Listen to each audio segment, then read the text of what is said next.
The world is watching as Russian tanks rolled into Ukraine. While Vladimir Putin is calling this a peacekeeping mission for two breakaway areas, regions, states, the White House is now referring to it as an invasion. It took them hours, but they got to it. And less than an hour from now, President Biden is set to speak on Russia's sanctions. Still, it's not the first time Putin has tried to carve up Ukraine. It was under the Obama-Biden administration that he annexed Crimea. Now, with Biden in charge, we're seeing Russian aggression again. Former Secretary of State Mike Pompeo says this just proves Putin is not afraid of the U.S. Putin knows if I am president of the United States, his days of tyranny and trying to intimidate the United States and those in Eastern Europe are over. I'm going to stand up to him. He's a bully. However, the president also promised this. Okay, apparently we don't have that ready for you at this time. Kayleigh, I'm going to come to you because the White House response to Russia was quite different in the last administration. Talk to us about it. Yeah, it was very different, Harris, which is why you didn't see what is happening now on Trump's watch. I mean, there were so many sanctions put in place. There were almost no sanctions left. There was a consulate that was expelled. Russia had no diplomatic presence on our West Coast. I mean, these were clear signs to Putin, you will not mess around. And Harris, I'm just incensed by the soundbite that I saw on your program less than an hour ago, where you heard that Deputy National Security Advisor say, quote, this is the beginning of the latest Russian invasion of Ukraine. He's been doing this since 2014. Excuse me, there were 4 years where he didn't do this going back to 2014. That was when President Donald Trump was in power. The real truth here is this, that there is no greater supporter of the Democrat Party than Vladimir Putin, because he got Crimea on Obama's watch, and now he's getting exactly what he wants on Joe Biden's watch. As his minions go out onto the airwaves, refuse to call it an invasion. It took nearly a day. His advisor was twisting in the wind as CNN was trying to get him to utter the word invasion, and then reporting that this action may not alone merit the type of severe sanctions that Biden's been warning about that should have been in place before all of this. Yes, the bottom line is this, Harris. 2 embassies evacuated in 1 year of Biden. 2 countries gone, essentially, in 1 year of Biden. That is all you need to know. So, Jason Chaffetz, when 2 areas inside of a different country, your neighbor, are called declared independent by the guy who just invaded, what does that tell you about what's next? Well, Putin is going to be able to say whatever he wants to say. Let's also remember that Putin went in and took about 25% of Georgia, and there were sanctions, and there was really no response. And it was the Democrats, it was Barack Obama specifically mocking Mitt Romney, saying, what do we have to worry about? You want your 1980s foreign policy back? They're not a threat. And when the Democrats continue to go out and tell the world that global warming is the biggest threat to people's safety and security, it just dismisses the idea that there are thugs like Putin and Russia that will go out and use force.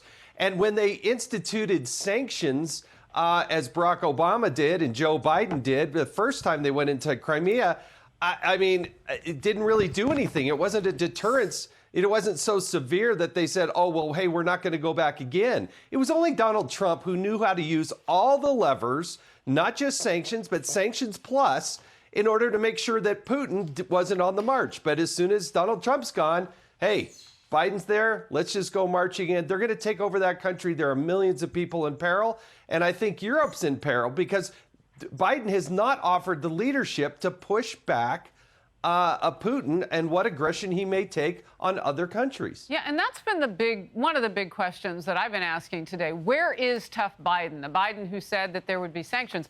But, Cassie, I'd have to think that this is really fraught by the president's initial words and actions in that news conference back on January 19th when he said, oh, well, a minor incursion might not get a lot of response from the United States. That last part is a paraphrase, but I got to say this.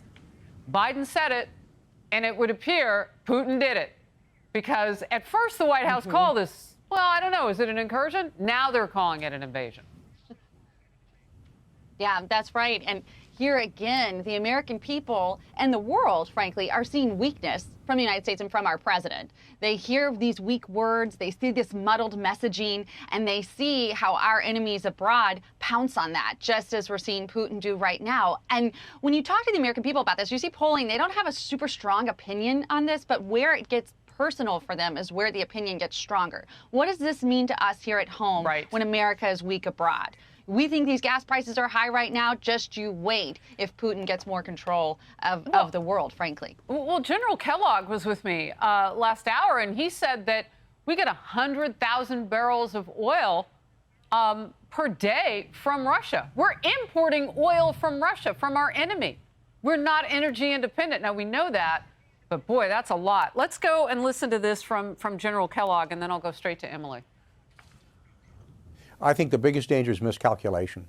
What I mean by that is mistakes generally start wars. You don't think the other side is going to do something. And we've got to be very cautious about a miscalculation. I had asked the general there, Emily, you know, what is really at stake here for the United States? And he said a war in Europe would be decimating, and that it could be something as, you know, as a mistake, like two ships that bump into each other. He said, and in this type of an atmosphere, you can't predict what will happen in terms of human error. That's razor thin a territory at this point for mistakes. Right. I watched that exchange between you and the general live there on Faulkner Focus, Harris. It was really powerful, as was your reaction. And I think in light of how monumental this moment is over there, I think it's especially, frankly, confusing why this administration has sent Vice President Kamala over there after her word salad, her remarks over there. She was fact-checked by multiple outlets, with one calling her, quote, perpetually unprepared. Washington Examiner said after she said there had been 70 years of peace and security, a reporter there said, well, the Yugoslavian civil wars of the 90s happened, as well as Russia's attacks on Georgia and Ukraine. I seem to remember the Berlin Wall coming down within the last 30 years.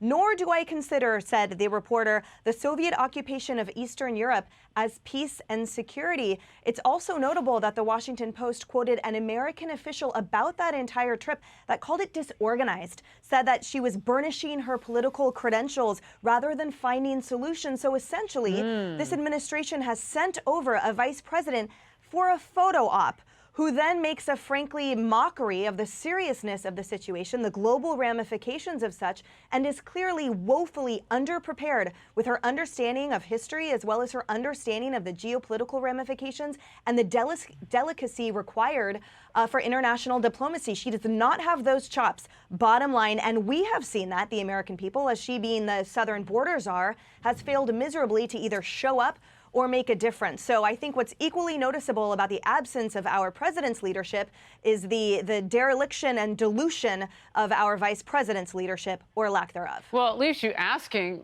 who stands up and gets Putin's attention at this point? I mean, as you're pointing out, Emily, it wouldn't be the vice president. He probably has not seen her on the world stage enough to even pay much attention.